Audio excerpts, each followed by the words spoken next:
അതെ, നമ്മുടെ സീതാർകുണ്ട് വെള്ളച്ചാട്ടത്തിലേക്ക് പോകുന്ന വഴിയിൽ നമ്മുടെ രണ്ട് അമ്മമാർ ഈ കുറച്ച് സാധനങ്ങൾ നമ്മുടെ പണ്ടത്തെ മുളയിലുണ്ടാക്കിയ മുറവും കാളവണ്ടിയൊക്കെ ഇങ്ങനെ ഉണ്ടാക്കി വിൽക്കാൻ വെച്ചിട്ടുണ്ട് കേട്ടോ.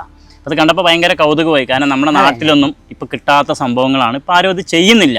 ഇതൊരു പരമ്പരാഗത കുലത്തൊഴിലാണ്. അപ്പം അമ്മ, എവിടെ നിന്നാണ് നിങ്ങൾ വരുന്നത്? നണ്ടങ്കഴയിലല്ലേ? കുറെ പേരുണ്ട് അവിടെ ഉണ്ടാക്കുന്നുണ്ട്. അതൊക്കെ രണ്ടാൾ മാത്രം ഉണ്ടാക്കുന്നുള്ളൂ അല്ലേ? മുള മേടിച്ച് കൊണ്ടുവന്ന് ചീന്തി എന്നിട്ടുണ്ടാക്കുകയാണ്. നിങ്ങൾ തന്നെ ഉണ്ടാക്കി കാളവണ്ടിയൊക്കെ മകൻ ഉണ്ടാക്കുകയാണ്. കാളവണ്ടി ചെറിയ ചെറിയ സാധനങ്ങൾ അല്ലേ? ഇതൊക്കെ ഞങ്ങൾ ഉണ്ടാക്കും. നിങ്ങൾ ഉണ്ടാക്കും.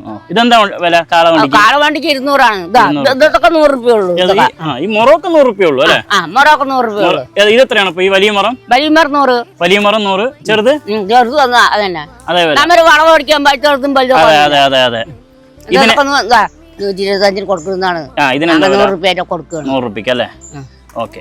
കാളവണ്ടിക്ക് 200 ആണ് കേട്ടോ. കാരണം അത്ര എഫേർട്ട് ഉണ്ട്. പക്ഷെ നമ്മുടെ മുറത്തിനും ഈ കാണുന്ന സാധനങ്ങൾക്കെല്ലാം 100 രൂപ വിലയുള്ളൂ. നമ്മൾ എന്തൊക്കെയാണ് ഉണ്ടാക്കുന്നത്? അങ്ങനത്തെ മറം, മൂടി, ചേർന്ന മറം, കൂട, ചെറിയ മറം അല്ലേ? ഈ കൂടൊക്കെ ഇപ്പം എന്താ വില? 100 രൂപ. കൂടൊക്കെ 100 രൂപ. കൂടെ 100, ഈ മുറം 100, ഇത് 100 രൂപ. അപ്പൊ കാളവണ്ടിക്ക് മാത്രമാണ് 200 രൂപ. കാരണം അത്രയും പണിയുണ്ടായി. അതിന് പണിയുണ്ട്. അത് നല്ല പണിയുണ്ട് ഉണ്ടാക്കാം. അതെ. അപ്പൊ വൈകിട്ട് എത്ര മണി വരെ നിങ്ങളിവിടെ ഉണ്ടാവും?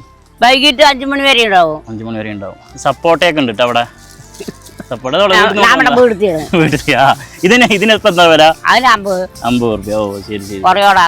അതെ. അപ്പോഴേ നിങ്ങൾ സീതാർകുണ്ടിലേക്കൊക്കെ വരികയാണെന്നുണ്ടെങ്കിൽ ഉറപ്പായിട്ടും ഇവരെ ഒന്ന് സഹായിക്കുക. ഈ സാധനങ്ങളൊന്നും നമ്മളെ വെളിയിലൊന്നും വാങ്ങിക്കാൻ കിട്ടില്ല. ഇവരുടെ കുലത്തൊഴിലാണ്. അപ്പൊ അത്രയും ക്വാളിറ്റിയിൽ തന്നെയാണ് ഇവർ ഉണ്ടാക്കുന്നത്. മൂടി ഒന്നും കിട്ടില്ല. അതെ അതെ അതെ. ചേർന്നും മരം കിട്ടും, കുണ്ടും മരം നെല്ലുകാരതും കിട്ടും. അതേ വിൽക്കാൻ കിട്ടുള്ളൂ. അല്ലേ? അപ്പൊ ഓക്കെ.